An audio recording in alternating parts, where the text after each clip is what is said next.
Step-by-step guide on creating Google accounts. 1. Begin by opening any web browser and navigating to the Google homepage. 2. Click on the Sign In button located at the top right corner of the page. 3. If you already have a Google account, input your email address and password in the provided fields.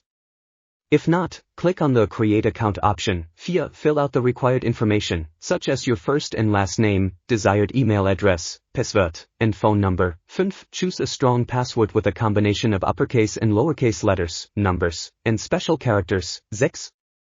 Accept the terms and conditions, and click on the Next button. 7. Complete the security check, which may include verifying your phone number or solving a simple CAPTCHA. 8. Finally, review your information and click on the Next button to create your Google account. Please note that this guide is subject to change and may vary slightly depending on the device and browser you are using. Should you encounter any issues or have questions, refer to Google's official help center for additional assistance.